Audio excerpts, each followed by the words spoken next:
il aurait pu être chef d'entreprise, avocat ou médecin. La vie se chargera de transformer cet itinéraire banal, bien trop commun, pour faire d'un gamin de Clamecy l'un des plus grands marins du monde. Pourtant, rien ne prédisposait Alain Colas à devenir une star de la voile, un aventurier des océans.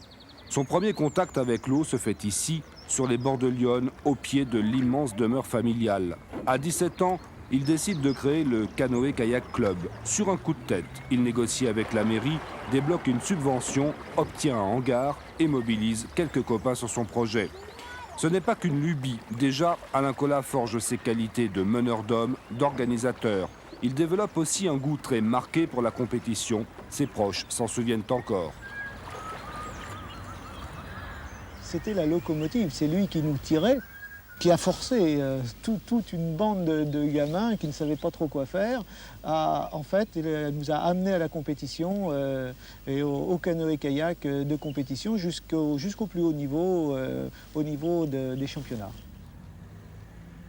À Clamecy, l'enfance d'Alain Colas est heureuse, ouatée, souriante. Quand il n'est pas à l'école ou à s'entraîner sur l'eau, il aime se retrouver dans l'entreprise familiale. Son père, Roger Colas, a créé de ses mains une faïencerie renommée. Alain s'y rend souvent, il découvre la rigueur, apprend l'amour du bel ouvrage, la passion d'un travail minutieux où chaque geste correspond à l'enseignement d'une longue tradition. La maison du clan Colas, immense, massive, elle surplombe la ville. Dehors, dans le froid, la brume baigne souvent l'Yonne. Dedans, les cœurs sont au chaud, la vie s'écoule tranquille. Moi, je l'ai encouragé, oui, mais surtout sa mère. Ma femme avait toujours rêvé, si elle avait été garçon, d'être dans la marine. C'est très curieux, hein. C'est ce qu'elle m'a toujours dit. Elle n'avait pas peur? Comme une mère peut avoir peur quand son poussin est parti, hein. C'est certain. Ah non, il avait l'ataviste du grand-père, qui était un explorateur. Du grand-père explorateur, Alain Colas tient le goût des armes, de l'aventure, mais par-dessus tout celui des voyages. Dans sa chambre sous les combles, il mijote son premier coup de poker. Il répond à une annonce qui demande un maître de conférence pour l'université de Sydney, en Australie. Il n'a pas les diplômes correspondants et reçoit une réponse négative. Pas découragé, il s'envole pour Sydney, demande une entrevue et obtient le poste convoité au culot. À 22 ans, Colas professe en toge et prend goût aux régates. Ici, la voile est un sport national. Alors c'est là, dans cette ambiance du CYC, le club de course croisière de Sydney, que j'ai pu découvrir la voile, que j'ai pu connaître les joies de la course au large. Et à raison d'une régate par semaine, eh bien, on apprend vite. Là, les conditions de temps sont telles, et puis les gens sont si accrocheurs, que sans arrêt, ça court. Alors il y a un niveau technique, et puis il y a une ambiance de régate qui n'appartient qu'à Sydney. C'est encore à Sydney qu'Alain Colas rencontre Éric Tabarly. Il lâche tout pour le suivre sur Penwick 3. À bord, l'équipage s'amuse des manières insolites de ce jeune homme fringant. Nous, on n'était ni très ouverts, ni très chaleureux. Enfin, on faisait du bateau, on aimait bien ce métier. En fait, le reste du monde ne nous intéressait pas. Donc, que quelqu'un qui soit extérieur à notre clan, à nos rêves, en fait, s'intéresse à nous, ça nous gênait un peu. C'était un peu perturbant. Mais pas gênant, mais perturbant. C'était différent. C'était un peu un Parisien pour nous, mais au sens quelqu'un qu'on ne connaît pas, quoi,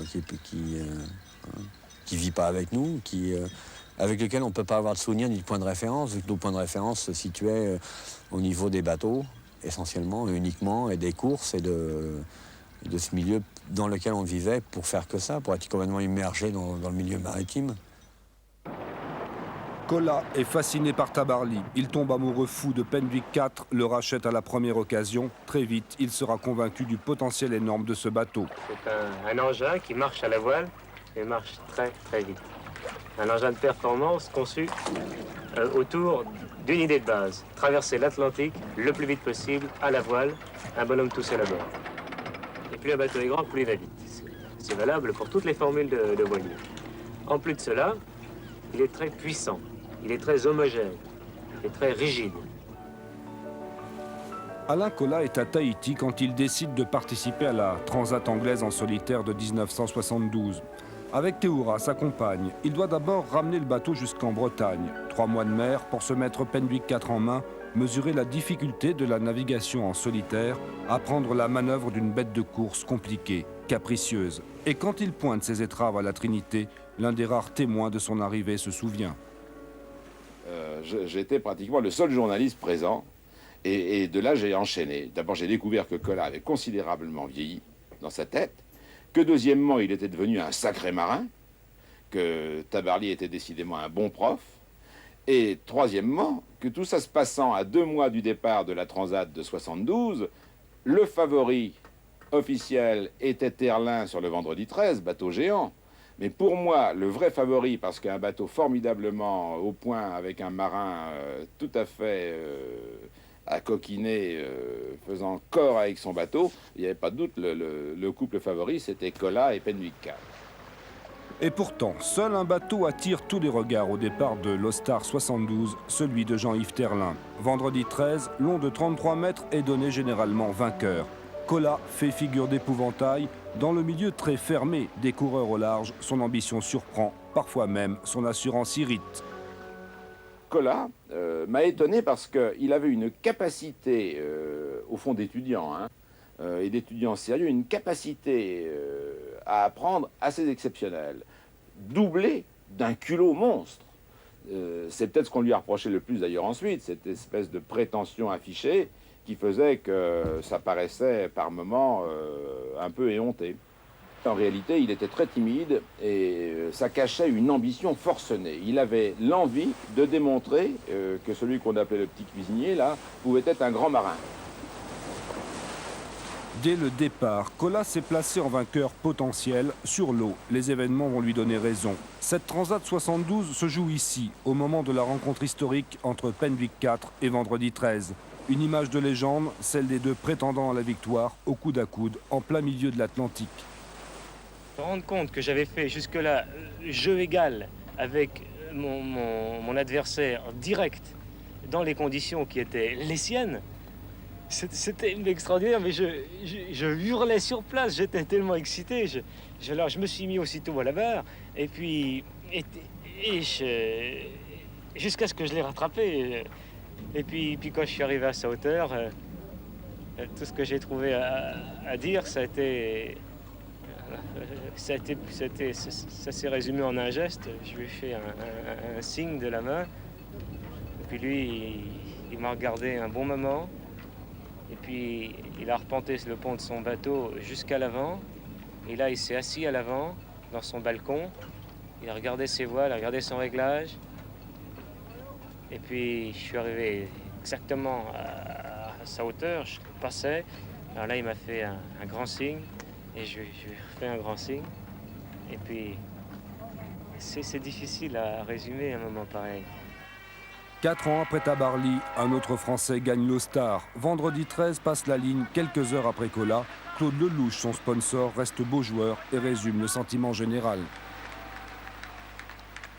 Comme je sais que Vendredi 13 est un bateau qui marche très fort, je peux vous dire que Colas a marché encore plus fort. Donc la performance de Colas est fantastique, absolument sublime. Alain Colas entre dans la légende. Son exploit lui vaut la notoriété médiatique. Il va en jouer. Cet infatigable meneur de projet devient un héros. Il prépare déjà une nouvelle aventure. Le 8 septembre 1973, il quitte Saint-Malo pour un tour du monde en solitaire sur son trimaran rebaptisé Manureva. Colas veut battre le record de Chichester et aller se frotter au Cap Horn. Le projet coûte cher, il sera donc financé. On découvre le sponsoring caché. C'est une révolution. C'est-à-dire que c'est le premier qui avait compris qu'il fallait servir du public comme une caisse de résonance et que le public appréciait justement d'être informé, d'être tenu au courant, d'où l'usage de la radio, d'où les photos faites en mer. Bon. D'autre part, il avait compris également que des industriels pouvaient lui financer ses bateaux et que ce n'était pas honteux. Chose très importante, car à l'époque, ça ne se faisait pas. Et puis le troisième élément dans lequel je crois il était également un précurseur, c'est qu'il avait compris que les médias pouvaient lui servir pour justement toucher à la fois les spectateurs, mais également les industriels. Donc il avait compris qu'il fallait avoir ces trois éléments, les mêler ensemble, et comme ça on était efficace. Et là, tout ce qui a été fait après, depuis, a été directement inspiré de ce qu'avait trouvé Colas. Ce qu'Alain Colas a compris, c'est qu'il devait intéresser le plus large public à ses aventures. Il devient donc le premier journaliste, réalisateur, coureur d'océan. Il met en scène ses exploits, envoie des chroniques radio, écrit des livres. À terre, ses films servent de support à des conférences où il décrit longuement sa passion. Car c'est le premier marin qui parle et relate ses exploits, le premier à s'appuyer sur les médias pour faire vivre son rêve. C'est le premier qui, après avoir obtenu par sa victoire le droit à la parole et à la notoriété, a exploité cette notoriété. Mais c'est aussi le premier qui, alors qu'il avait acheté son bateau sans aucune aide, en s'endettant complètement, a compris que ça pouvait devenir son instrument de travail, que ça devait même devenir son instrument de travail. Tu assistais à une conférence de Cola, mais il te parlait d'une mer que moi je connaissais pas, mais peu importe. Non, c'est pas critique, je dis que je connaissais pas, parce que j'aurais jamais pu raconter ce qu'il racontait, mais il transmettait son émotion, ses joies, ses difficultés. Il le faisait de façon bien. Puis, les gens ne se trompent pas, le public et les gens qui viennent dans une salle et qui écoutent quelqu'un qui parle. S'il n'est pas authentique, il peut les se faire jeter. Et bien là, je veux dire, ça passait. La salle, elle écoutait, mais tu vois, t'aurais entendu un notaire voler. C'était silence total et tout. C'était génial. On va passer le Cap Horn. Cette masse rocheuse qui pénètre virilement dans l'océan, où toute la dentelle des sommets, des anfractuosités traduit bien la dureté de ces mers-là, où il y a une espèce de fondu de glauque enchaîné entre le ciel et la mer. Et on passe. Et on s'en remplit la vue. Le miracle d'y arriver par beau temps, quand on pense qu'au siècle dernier, les vieux de la voile sont passés dans le sud du Cap Horn, loin, repoussés par les tempêtes, où ben il était masqué par les grains. Et on passe.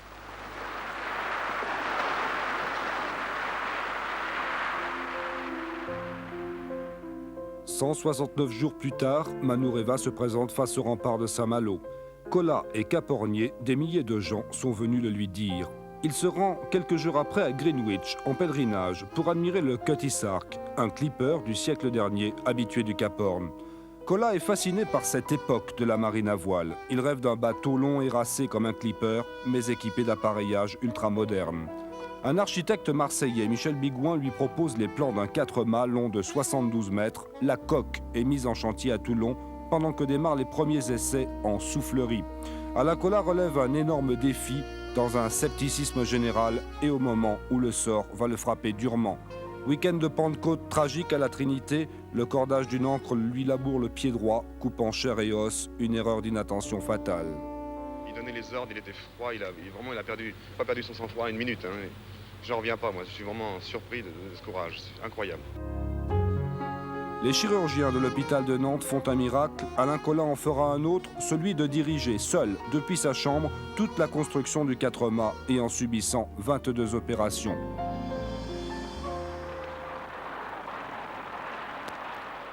Fatigué, le visage rendu aigu par la douleur, il assiste sur des béquilles au lancement spectaculaire de la coque de son bateau à Toulon.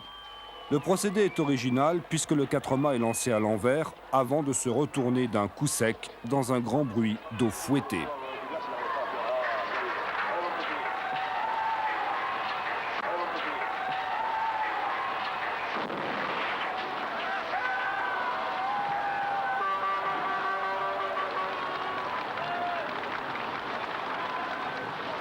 La Transat anglaise démarre quelques semaines plus tard. À Toulon, une armée de bénévoles se lève et improvise un chantier dans une grande fièvre. Le maxi-bateau devient un outil technologique inouï dont le premier devis se monte à plus de 5 millions de francs. Il sera quasiment triplé. La quille contient de l'uranium inerte, des caméras sont installées au pied des mâts hauts de 34 mètres et qui porteront 1000 mètres carrés de toile. Des ordinateurs prennent place dans la timonerie et pourtant, Alain Cola se défend d'avoir conçu un bateau presse-bouton.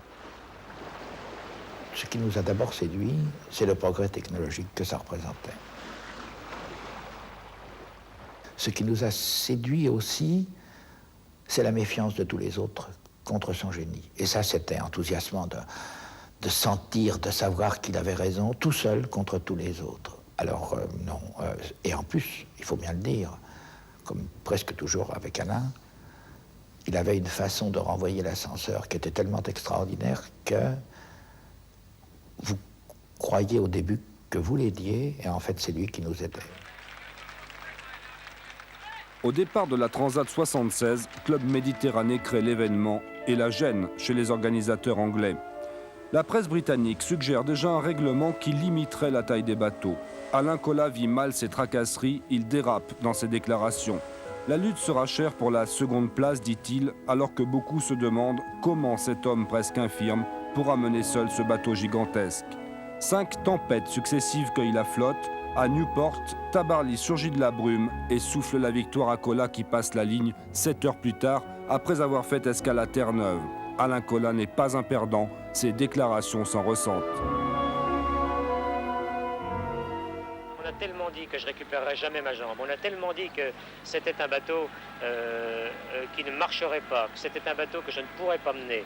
Et je le menais si bien, je le faisais marcher si fort, j'ai eu trop à cœur de pousser la démonstration peut-être un peu loin. Terminer second, c'est être battu. Alain Colas grimace, ce n'est pas de douleur mais de dépit. Désormais, il a une revanche à prendre sur Manureva qui l'a marqué dans sa chair, sur le monde des coureurs qui vit mal certaines déclarations, sur Tabarly qu'il provoque en duel dans la prochaine Transat. Alors, contre l'avis de ses proches, il est au départ de la première route du Rhum en 78. Manureva est retapé à la hâte, mais c'est désormais un vieux bateau. D'emblée, Alain Colas se porte en tête de course. Une fois encore, il cravache sa monture, n'hésite pas à envoyer toute la toile. J'ai vraiment retrouvé le contact avec Manureva. Maintenant, chaque geste s'enchaîne bien. Le pied se pose au bon endroit. La main, l'épaule s'appuie là où il faut. Je mène Manureva d'une façon beaucoup plus pondérée, beaucoup plus intériorisée, et je crois que le bateau apprécie.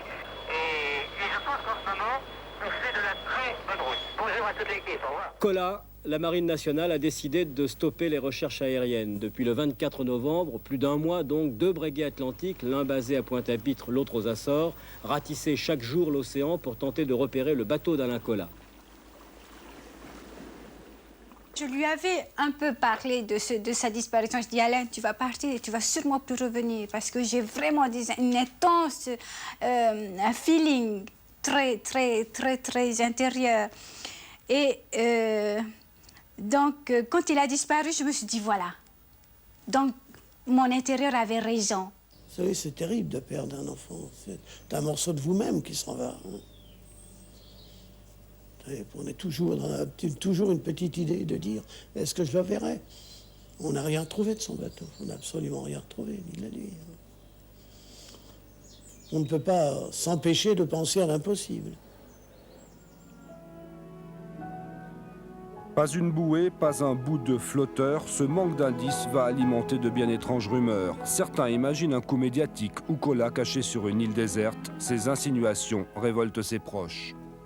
Moi, je me disais, pendant que mon frère est en train d'agonir, qu'il a peut-être plus d'eau, plus rien à bouffer, il y a des espèces de salauds qui racontent ce genre d'histoire. Alors qu'Alain, c'était la vie même. Je trouvais que c'était pas la peine de s'inquiéter. Puis après, je me suis dit, bon, il a monté une combine. Et puis après j'ai regretté qu'il n'en ait pas monté une, parce qu'on ne l'a pas retrouvé. Je suis passé par différentes phases. Après, j'aurais vraiment bien aimé qu'on le retrouve. Chez les Colas, on ne baisse pas les bras. Plusieurs mois après la disparition d'Alain, le moindre indice est exploité, décortiqué. Les radiesthésistes, les voyantes, se mêlent de la partie. De sombres crétins jouent sur la douleur d'une famille. Un message contenu dans une bouteille est retrouvé sur une plage, un faux imitant la signature. La France fantasme sur sa disparition pendant que ses proches se morfondent avant de se rendre à l'évidence. Manureva a coulé à pic. Une dernière photo du trimaran montre qu'Alain portait toutes ses voiles en pleine tempête, alors qu'Olivier de Kersauzon, filmé dans la même zone, est pratiquement à sec de toile. Manureva, fatigué par ses efforts, se sera disloqué. Alain Colas a brisé le rêve. Tout ça, c'est quand même fait pour se marrer, pour que ça soit beau, parce que c'est un sport qui est divin, parce que les bateaux font énormément de progrès, parce que on fait ça parce que c'est des vies qu'on aime vraiment. Et une vie qu'on aime vraiment, elle se marie pas vraiment avec l'idée de la mort, puisque on veut que toujours ce qu'on aime soit éternel. Donc le regard qui est porté sur les bateaux par les gens de mer et tout, c'est quand même toujours un regard où le temps il est éternel, il faut qu'il soit éternel, parce que c'est tellement beau. C'est comme l'amour, faut pas que ça s'arrête. C'était un moment fantastique, c'était un moment exaltant. C'était une vie c'est vraiment été un moment merveilleux. Mais la seule chose, malgré la disparition d'Alain, Alain a disparu, mais s'il me disait, si je reviens lorsque je l'ai quitté, ce jour, dans les 5 minutes avant le coup de canon du départ, j'étais le dernier à quitter le bord. Et si cet instant-là était à revivre, et qu'il me dise à cet instant, Jeff, tu restes avec moi, je resterai. Parce que peut-être qu'à deux, on s'en sortirait.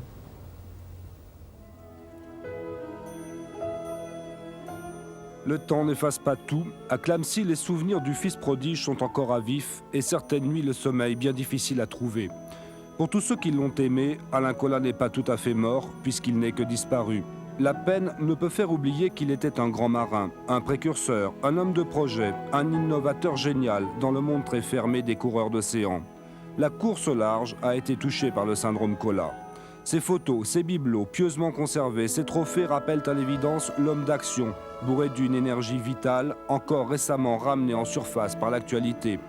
Club Méditerranée racheté par Bernard Tapie, réaménagé, rebaptisé Phocéa, a battu le record de l'Atlantique de Charlie Barr, une manière de démontrer qu'Alain Colas avait eu raison 12 ans plus tôt en construisant son maxi-bateau. Même ses plus farouches détracteurs l'admettent, Colas était un visionnaire inspiré. Il lègue une fabuleuse odyssée à ses 3 enfants, à Vaimiti, la fille d'un tour du monde, à ses jumeaux, Tereva et Toréa. C'est bien. Alors, Toréa. Féminin. Oui, féminin, c'est bien. Et puis, singulier ou plus? Ah, pourquoi singulier? Très bien, très bien. Bon, voler. Alors, fais attention, on va voir le piège, là, voler. C'est pas devant qu'il faut regarder, c'est plutôt à côté de voler qu'il faut regarder. Voilà. Fais voler les bateaux. Les bateaux. Ça y est? C'est bien. La mer agitée fait voler les bateaux. Ces enfants sont là et j'ai vraiment des enfants qui vivent au travers le souvenir de leur père. Et je cultive un souvenir, c'est normal, pour leur bien-être personnel et pour leur propre personnalité, donc pour leur propre avenir, afin qu'ils ne soient pas des enfants ne sachant pas qui ils sont et d'où ils viennent. Alain Colas ne reste pas un exemple pour ses seuls enfants. Son nom n'a jamais complètement disparu des consciences. Les effets de son passage sur mer se font encore sentir. 10 ans après, il représente toujours la passion d'un marin qui a su vivre ses rêves jusqu'au bout. C'est la marque de l'authenticité. Le propre d'un grand bonhomme, c'est de ne jamais vous abandonner complètement. Ce que je crains aussi, bien sûr, c'est comme tous les solitaires, le risque de passer par-dessus bord et d'avoir personne pour vous repêcher. Pour passer par-dessus bord et voir le bateau qui s'éloigne, c'est la hantise de tous les solitaires. On fait tous ce cauchemar-là un jour ou l'autre, la nuit. Souvent, moi, j'ai des plans surréalistes dans la tête. S'il arrivait maintenant, durant l'interview, ça me ferait vraiment marrer. Ça me ferait plaisir, dans le sens que tout le côté obscène de la mort, de la vie qui se termine mal, qui est... on rangerait la caméra, on irait boire un coup. Il y aurait un côté... souvent, moi, j'ai envie de... C'est ces films-là que je me projette dans la tête. C'est que tout ça, ça ne serait que des cauchemars et qu'en fait, on a eu peur, on a pleuré, mais c'était pas grave. En fait, c'est pas le cas, mais on peut toujours rêver. Non ?